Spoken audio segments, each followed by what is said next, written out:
Hello hi सबैजनालाई नमस्कार। अनि म चाहिँ आज मेरो दाइसँग कुरा भएको बारेमा यो भिडियो बनाउँदैछु। मैले स्क्रिन रेकर्ड गरेको थिएँ। अनि मेरो उहाँ चाहिँ एकदमै ठुलो दाइ, हामी भन्दा सबभन्दा जेठो दाइ हुनुहुन्छ उहाँ।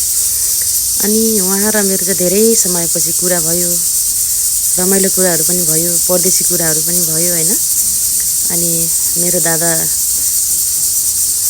मैले भने, दादा घर आउनुहोस्, अब त धेरै समय भइसक्यो, घर आउनु, घरमा बस्नु भनेर भनेको। अब मेरो छोराले कमाउनु थालेपछि पालो दियो भने आउँछु भनेर भन्नु भएका। कति नमिठो लाग्यो मलाई चाहिँ हैन। यस्तो शब्दहरू एउटा बाउको मुखदेखि, मेरो बाउ जस्तै हो नि त उहाँ दाइ। अनि यस्तो शब्द सुन्दाखेरि कति नराम्रो लाग्यो मलाई पनि हैन। परिवारको छोराछोरीको खुसीको लागि आफ्नो सबै उमेरहरू हैन परदेशमै सक्नुभयो।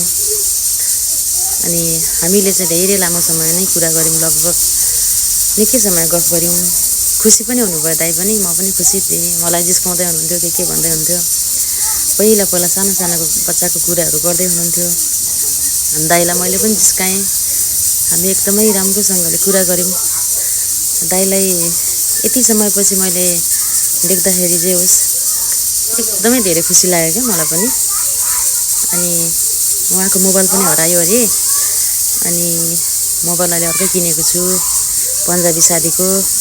उसको आइडी भर्खर लगाएको मैले यो मोबाइलमा भनेर भन्दै हुन्थ्यो। अनि जे होस् रमाइलो कुराहरू गऱ्यौँ। धेरै लामो समयसम्म बोल्यौँ, दुःख सुख हरेक कुराहरू सेयर गऱ्यौँ हैन। अब त्यही त हो दाइ बहिनीको गफ, कस्तो छ, के छ, खबर कस्तो छ भनेर सोध्ने हो, कहिले घर आउनुहुन्छ भनेर सोध्ने हो हैन। अनि त्यही हो, तँलाई कस्तो छ, अरू दिदी बहिनी आमाहरू दाजुभाइलाई कस्तो छ भन्नुभयो हैन। यस्तै कुराहरू धेरै वर्षसम्म हामीले गफ गऱ्यौँ। अनि जे होस् दाइ अहिले अलिकति थोरै हल्का मोटाउनु भयो जस्तो लाग्यो मलाई चाहिँ। यसमा चाहिँ म एकदमै धेरै खुसी भएँ।